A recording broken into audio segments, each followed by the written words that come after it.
BBMP news 9ಗೆ ಸ್ವಾಗತ.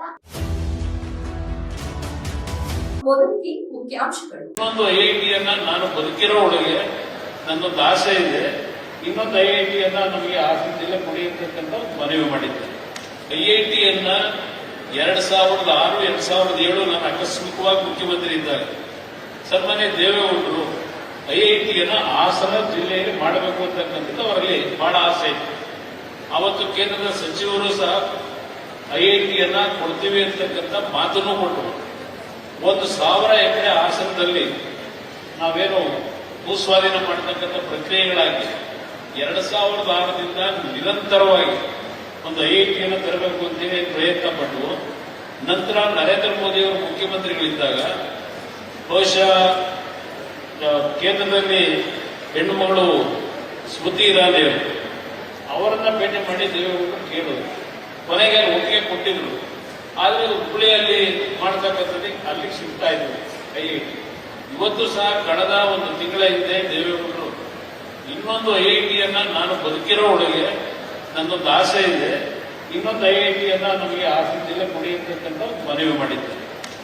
ಜನರಾಯ್ತು ರಾಜಕೀಯ ಆಯಿತು ಅದೆಲ್ಲ ಈಗ ಮಾತಾಡೋಕ್ಕಾಗಲ್ಲ ಅಂತೇಳಿ ಹೇಳೋದು. ಅದು ಏನ್ ನಡೀತು ಅಂತಕ್ಕಂಥದ್ದು ನಾನು ನಿಮ್ಗೆ ಗಮನಕ್ಕೆ ತರಲಿಕ್ಕೆ ಬಯಸ್ತೀನಿ. ಬಹುಶಃ ದೇವೇಗೌಡರು ಮಂಡ್ಯ ಕೊಡಲಿಲ್ಲ ಅನ್ನೋಕ್ಕೋಸ್ಕರ ಅವ್ರ ಹೆಣ್ಣುಗಳೇನೋ ಗೊತ್ತಿದ್ದಾನೆ. ಆದ್ರೆ 2006 ಆದ ತೀರ್ಮಾನ 17, 15, 18 ವರ್ಷಗಳಾದರೂ ಅದು ಇನ್ನೂ ಈಡೇರಲಿಲ್ಲ ನಮಗೆ. ಇವತ್ತು ರೈಲ್ವೆಗೆ ಸಂಬಂಧಪಟ್ಟ ಹಾಗೆ ನಮ್ಮ ರಾಜ್ಯ ಸರ್ಕಾರವೇ ಹಲವಾರು ಯೋಜನೆಗಳು ನಮಗೆ ಸದ್ಯಕ್ಕೆ ಬೇಡ ಅಂತಕ್ಕಂಥ ಪತ್ರಗಳನ್ನು ಬರ್ಕೊಂಡಿದ್ದಾರೆ. ನಿಮಗೆ ಇವತ್ತು ಪಾಪ ಅವರಿದ್ದಾಗ ಸ್ವಲ್ಪ ಯಾಕೆಂದ್ರೆ ಕೇಂದ್ರದಲ್ಲಿ ಅಲ್ಲಿ ಆಡಳಿತವೇ ಬೇರೆ ರೀತಿ ಇರ್ತದೆ. ಅವ್ರಿಗೂ ಅದರ ಅನುಭವ ಇದೆ. ಕೇಂದ್ರದಲ್ಲಿ ಅವರಿದ್ದಾಗ ಸ್ವಲ್ಪ ಏನೋ ಕಷ್ಟಪಟ್ಟು ಕೆಲವು ಯೋಜನೆಗಳು ತರಬೇಕು ಅಂತ ತಂದರು. ಹಲವಾರು ಯೋಜನೆಗಳು ನಡೀತಾನೆ ಇದ್ದಾವೆ. ಆದರೆ ಇತ್ತೀಚೆಗೆ ಇಂದಿನ ಕೆಲವು ಸರ್ಕಾರದಲ್ಲಿ ತೀರ್ಮಾನ ತೆಗೆದುಕೊಂಡಿದೆ. 50% ರಾಜ್ಯ ಸರ್ಕಾರದ ಬಂಡವಾಳ ಆಗ್ತಿದೆ, ಅದ್ರ ಜೊತೆಗೆ ಲ್ಯಾಂಡ್ ಅಕ್ವಿಸಿಷನ್ ರಾಜ್ಯ ಸರ್ಕಾರವೇ ಮಾಡಿಕೊಡ್ತೀವಿ ಅಂತಕ್ಕಂಥ ಒಂದು ಕೇಂದ್ರ ಸರ್ಕಾರಕ್ಕೆ ಒಪ್ಪಿಗೆ ಕೊಟ್ಟಿದ್ರು. ಇತ್ತೀಚಿನ ದಿನಗಳಲ್ಲಿ ಭೂಸ್ವಾಧೀನದ ಪ್ರಕ್ರಿಯೆಗಳನ್ನು ಮಾಡಲಿಕ್ಕೆ ಆಗ್ತಿಲ್ಲ.